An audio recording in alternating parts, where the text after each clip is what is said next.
the issue is it a criminal offense or is it a civil infraction? Because if it's an infraction, that's substantially different than if it's a crime. I'll explain.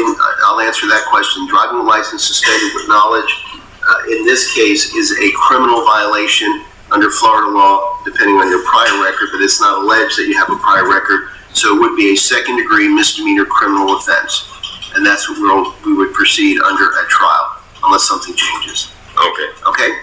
So, as to the jurisdictional issue, item 3, I'm going to deny the demand for dismissal. I'll object on the record, and I'll just take it with it. I'm sure that's fine. Number 4, demand for dismissal. Accuser has not been identified. And what other information?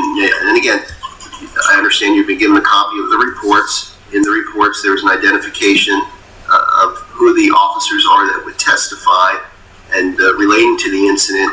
And maybe in the police report, each officer states what they did or didn't do with respect to your particular case. So as far as the accuser, the witnesses would be the officers identified in the police report or otherwise listed by the state. And are those officers the ones accusing me of committing a crime? Those are the officers that witnessed the crime. Yes. The answer is yes. For the record. Okay. So based on that is actually within something that's signed. Are they're gonna come in and testify to that? To what? That they saw a crime committed. Yes. Okay. Yeah, they're going to testify that you committed the offense in their presence of driving with a license suspended with knowledge. We're both almost on the same page. I say, are they going to testify that they witnessed a crime occur? Yes. Okay. Yeah. Okay. What they're going to say is, and again, I'm guessing because I don't read the report. Why don't you summarize what you think they're going to say? They will say what they're going to say. I would assume they will say that they saw the defendant driving with a license, and while he was driving, he had a suspended license. Okay. That's going to be the alleged offense. I'm sorry? Is that right? Yes, I've already answered that. It's a second-degree misdemeanor offense if they prove that you had knowledge of the suspension. That's the charge. Okay. I believe that's the next thing. I think it's an inappropriate application of statute as well within that. Well, they can charge something that they may not be able to prove. The threshold for charging someone is not beyond a reasonable doubt. It's probable cause based on whatever facts they reasonably relied on at the time. Again, what he said is true. The standard for stopping somebody and doing whatever else is kind of low. The standard for convicting somebody of something they stopped them for is much higher. Is generally much higher. So just keep that in mind. They can charge you and be wrong in charging you, but in most cases the case could be dismissed and should be dismissed. But these are for issues that we have to make as individuals as far as moving forward with any case. But in this instance, as you'll find out later on, I had enough to get the case dismissed, which is going to happen. But again, in looking at this case years later, after traveling on down the road a bit, I know that this could have been taken care of a lot quicker. But again, I wasn't as informed with some of these procedural processes then, and definitely not as much as I am now. And it's worked out for me. Whether they can prove it beyond a reasonable doubt, that's a higher threshold, and I don't know until we actually begin the trial. Right, I appreciate the trial's that. over. But they're not charging. They allege, then she charged, correct?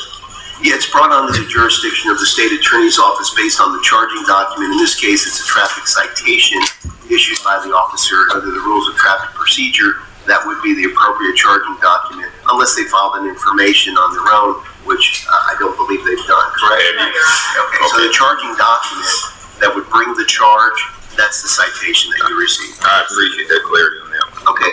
All right, so we have number 4, I've denied. No injured party has filed an affidavit. I think we talked about the allegation is the citation, is that they observe you committing the offense of driving with a license suspended with knowledge, which is the criminal charge, a second-degree misdemeanor, and that's the nature of the charging document, and that's the case that will go forward. So as to number 5, unless you want to put something else on the record on that issue, I'm going to deny the demand for dismissal for that reason. Well, if we turn to State versus Allen, in and it outlines clearly everything that's necessary for a crime to have been committed. So a crime, just like the water you're drinking, has elements, and it could be hydrogen, oxygen, any number of other things. But if it's not H with at least 2 O's, it's not water. It's something else. Right, that's So absolutely if they're correct. charging that is a crime, then the necessary elements for a crime have to exist, and then we fall into the realm of corpus delicti. So it has to be an Only if, charge. well, they would have to, if it's going to be an issue about statements potentially, but that's where corpus delicti comes in. But outside of that issue, you're absolutely correct. They would have to prove each and every element of the crime and have to prove each and every element beyond a reasonable doubt. Hey, you know, it's interesting how divine intervention kicked in. He just happened to be drinking water, and I was trying to figure out when I was getting ready to go into my explanation, which he verified about elements of a crime. He just happened to pick up a bottle of water, and I noticed the water in it, and it brought the whole idea of the necessary elements, because as we all know, it could be hydrogen and oxygen, but if it's not properly put together, it's not going to be water. It could be hydrogen oxide and something else. But it was just interesting that all kind of came together at that precise moment in time. There's a jury instruction on reasonable doubt. There's also a jury instruction on the offense itself, what the elements are.